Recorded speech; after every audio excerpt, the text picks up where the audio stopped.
그 애를 딸처럼 생각했어요. 결혼 전까진요. 눈웃음이 참 예쁜 아이였어요. 말 한마디도 또박또박 예에 바르고 무엇보다 내 아들한테 너무 잘했죠. 그런 아이가 우리 집 며느리가 된다니. 솔직히 마음이 놓였어요.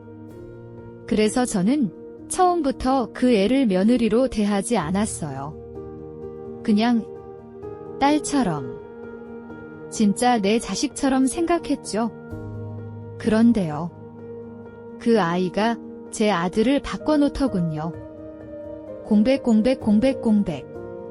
안녕하세요. 우리네 삶의 이야기입니다. 오늘 전해드릴 이야기는 누구보다 자식을 믿고 사랑했던 한 엄마의 이야기입니다. 자식의 선택을 믿었고 그 선택마저 사랑하려 했던 사람. 하지만 그 믿음이 한순간에 무너지는 경험을 하게 됩니다. 혹시 이 이야기 속 범마가 당신은 아닌가요? 제 아들은요, 조용하고 참 착한 아이였어요. 고등학교 졸업하고 군대 다녀오고 학자금 대출 갚아가며 취직하고 그렇게 하나하나 스스로 해내던 아이. 밤늦게 들어오면서도 늘 말했죠. 엄마 힘들지? 내가 안마해줄게. 정말 말 그대로 살가운 아들이었어요. 물론 세상 모든 아들이 그렇진 않겠지만 저는 그 아이만큼은 평생 내 곁에 있을 줄 알았어요. 28, 봄. 갑자기 그 아이가 그러더군요. 엄마, 나 결혼할 사람 생겼어. 깜짝 놀랐죠? 한 번도 여자친구 얘기 꺼낸 적이 없던 아이라서. 근데 말을 이어가더라고요. 엄마도 좋아할 거야? 되게 조심스럽고 예의 바른 사람이야. 그 말에 괜히 뭉클해져서 저도 모르게 웃으며 말했죠. 그래. 잘됐다. 엄마가 꼭 잘해줄게. 처음 인사하러 왔던 날, 그 애는 정말 말 그대로 예의 바른 사람이었어요.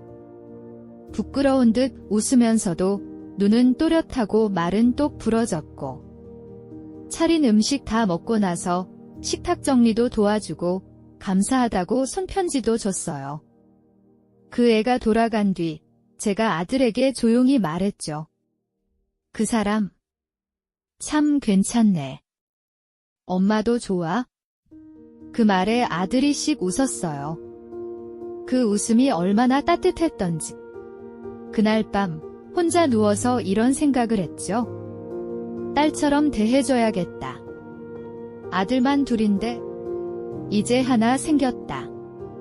결혼 준비하면서 그 애랑 더 가까워졌어요. 함께 반찬 가게 다니고 한복 맞추러 가면서 색깔도 같이 고르고 그 애는 뭐든 어머님 하면서 저한테 의견을 구했어요.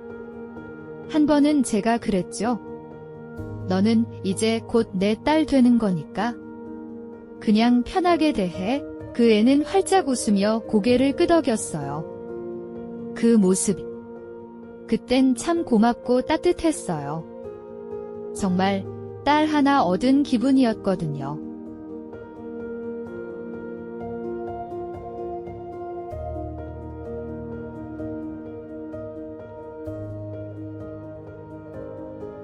결혼식 날 아들이 울더라고요.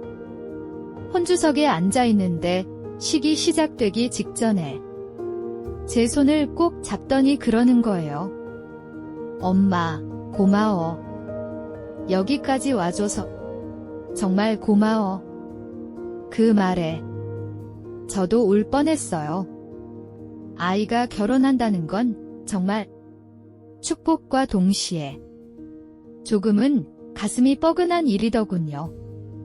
결혼식이 끝나고 아이 둘은 신혼여행을 다녀왔습니다. 그 이후엔 서로 각자 삶을 살아야 하는 게 당연한 거죠. 그래서 저는 굳이 먼저 연락하진 않았어요. 하지만 그 애가 먼저 톡을 보내곤 했거든요. 어머님, 오늘 반찬 너무 맛있었어요. 다음엔 제가 갈게요. 그런 말이 하루가 다르게 줄어들더군요.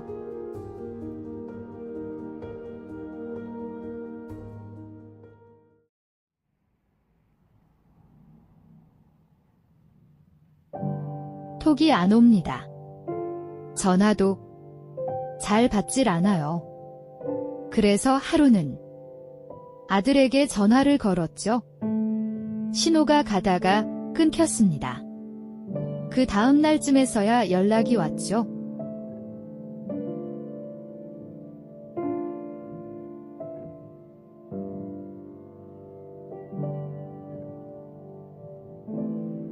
아, 엄마. 요즘 일도 많고 정신이 없어요. 그 말 이해는 했습니다. 그래도요, 그 전까진 그렇게 바빠도 틈틈이 연락하던 아이였잖아요. 그게 서운한 거예요. 명절 한 주 전쯤이었을 거예요.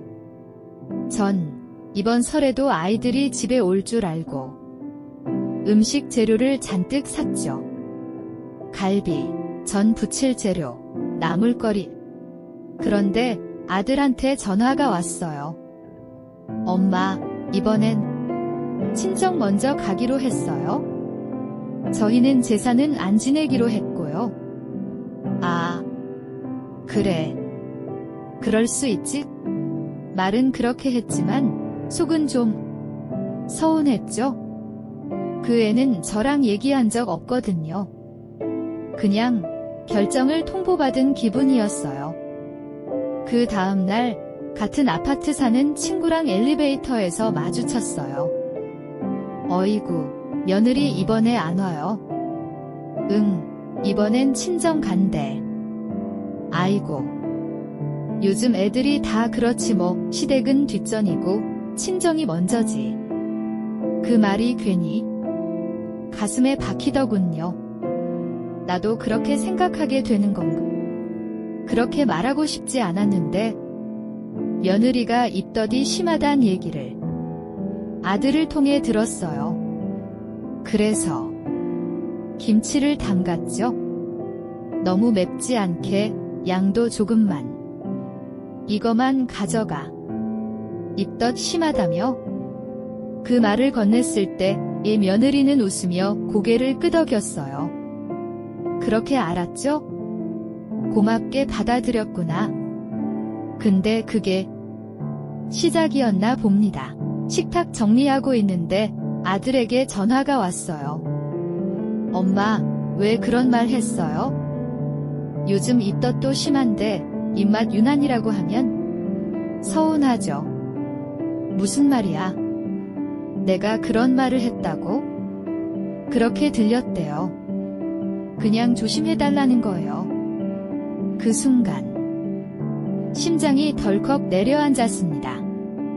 전화가 끊기고 나서 한참을 멍하니 앉아 있었어요. 내가 뭘 그렇게 잘못했지? 그 아이가 웃으며 받아간 김치가 그렇게 전달된 거예요? 말투가 문제였을까요?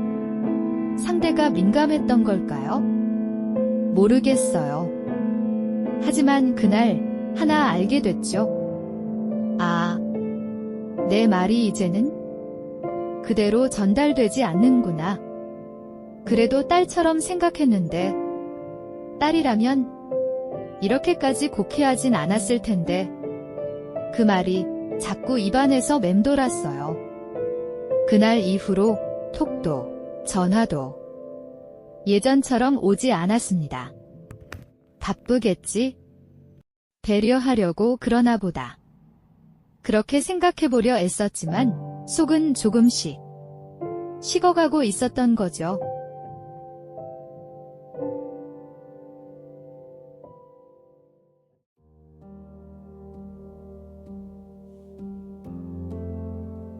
며칠 뒤 아들이 퇴근길에 잠깐 들렀어요.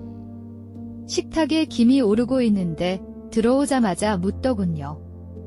엄마, 진짜 그런 말 한 거예요? 무슨 말?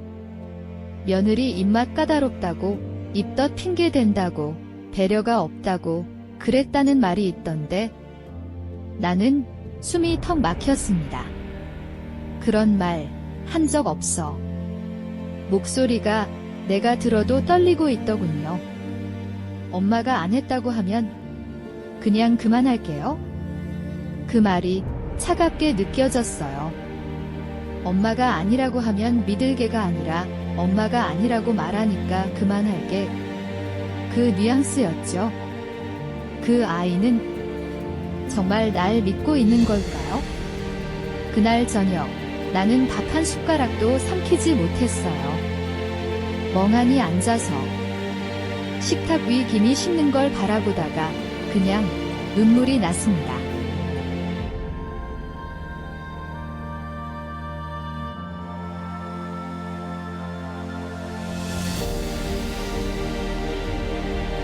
딸처럼 생각했는데 왜 그 애는 나를 시어머니로만 볼까? 며칠 후 같은 동네 사는 친구가 전화를 했어요.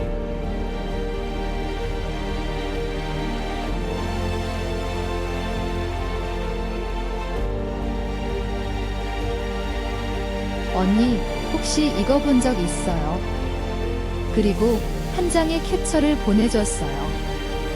며느리의 메신저 단톡방 캡처였죠. 시어머니 또 김치 싸줘. 나보고 입덧 심하다더니 맵게 싸움. 손주 옷 헌 거 입히래. 숨 막힘. 진짜 옛날 사람. 화면을 들고 손이 떨렸습니다. 입맛 유난하다. 배려 없다. 올드하다. 그 말들이 제가 한 말처럼 적혀 있었어요. 하지만 나는 그런 말을 하지 않았습니다. 김치 싸주면서 조금 맵지 않게 담갔으니 입덧 덜 할 거야. 그렇게 말했을 뿐이에요. 그걸 저렇게 표현했다고요? 배신감이 들었어요. 이건 단순한 오해가 아니었어요. 그 애는 제 말을 왜곡했고 그걸 남에게 보여주기 위해 일부러 그렇게 쓴 것 같았어요.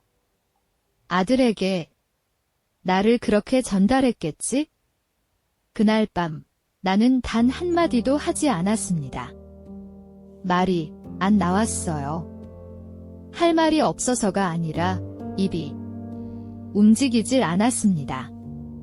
그냥 방 안에 불도 켜지 않은 채 어둠 속에서 앉아 있었어요. 나는 그냥 딸처럼 대해줬을 뿐인데 이런 식으로 돌아올 줄은 몰랐어.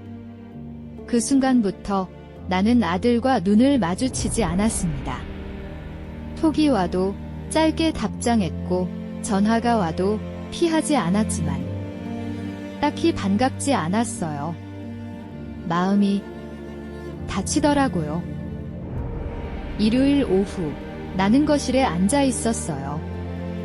현관문 비밀번호 소리가 들리고 아들이 들어왔습니다. 혼자였어요. 잠깐 멈춰 선 아들 손에 스마트폰이 들려 있었죠. 화면엔 그 단톡방 캡처.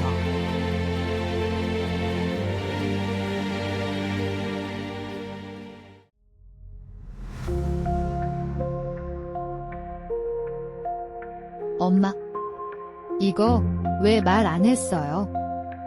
나는 아들의 얼굴을 볼 수 없었어요. 눈을 들 수가 없었어요.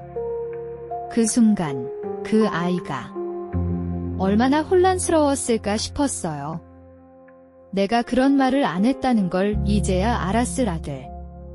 그 아들이 지금 무슨 생각을 하고 있을지 너무 뻔했거든요.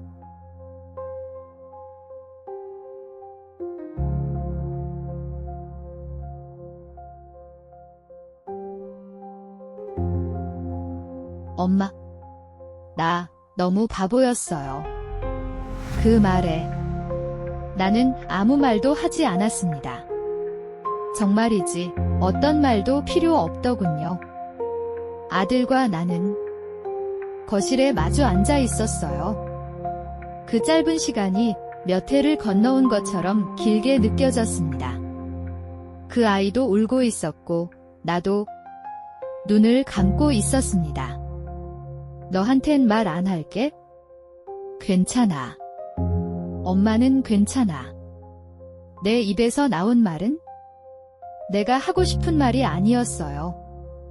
정말 하고 싶었던 말은 그게 아니었어요. 왜 그의 말을 그렇게 쉽게 믿었니? 엄마랑 살아온 세월은 그렇게 쉽게 무너질 수 있는 거였니? 하지만 말하지 않았습니다. 그 애는 지금 울고 있었으니까요. 잠시 후 아들이 제 손을 잡았습니다. 아무 말 없이 그냥 꼭 그 따뜻함이 낯설고 따뜻했어요. 그 순간 마음속에 있던 억울함, 서운함, 분노 같은 것들이 하나씩 가라앉기 시작했습니다. 그날 이후 아들은 조금 달라졌습니다. 매일 전화하지도 않고 자주 오지도 않았지만 말을 들어주는 태도, 눈빛, 그런 게 예전의 아들로 돌아가 있더라고요. 믿어주는구나. 이젠 내 말도 다시 들어주는구나. 모든 관계엔 한 번쯤은 시험대가 있는 거겠죠. 내 자식과의 관계도 예외는 아니었습니다. 하지만 그날 우리는 서로를 다시 조금씩 알아가기 시작했습니다. 며칠 뒤 아들에게서 연락이 왔습니다. 엄마, 이번 주말 손주 돌잔치 하는데 꼭 와줘. 한참을 망설였어요.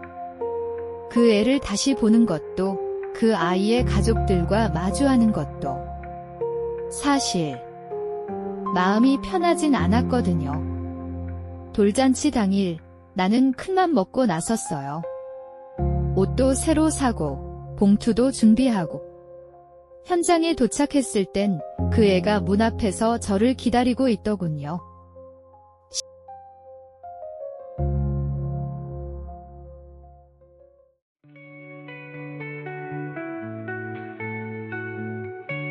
어머님, 어서 오세요. 그 말에 나는 그냥 고개만 끄덕였어요. 손주를 안아보라고 해서 조심스럽게 안았어요. 따뜻했어요. 작고 부드럽고 무겁지 않은 그 아이. 이 아이는 아무것도 모르겠지? 그 생각이 들더군요. 자리로 돌아오는 길에 며느리와 눈이 마주쳤습니다. 그 애도 어딘가 어색한 표정을 짓고 있었어요. 그때는 나도 미웠어요. 그 말이 표정 하나 없이 전해졌지만 저는 들린 것 같았어요.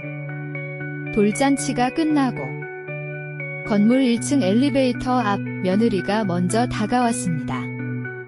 그동안 감사했어요. 그리고 죄송했어요.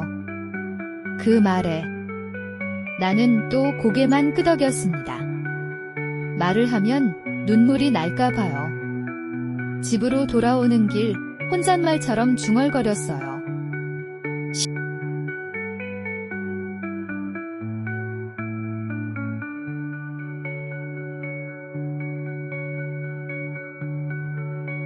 그래도 내 자식이더라고요. 사람 마음은 참 이상해요.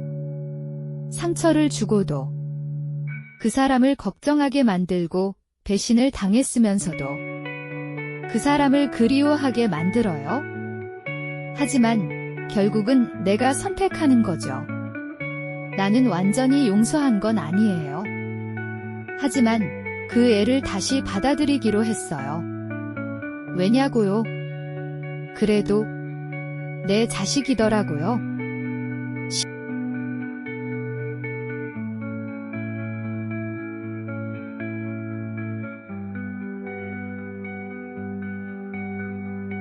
혹시 당신도 누군가를 이해해야 하는 순간 앞에 계신가요?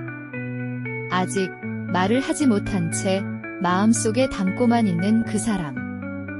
오늘 이 이야기가 당신의 용기를 조금은 보태드릴 수 있길 바랍니다. 당신의 이야기도 나눠주세요. 우리네 삶의 이야기는 언제나 당신 곁에 있습니다. 구독과 좋아요는 다음 이야기를 만드는 큰 힘이 됩니다.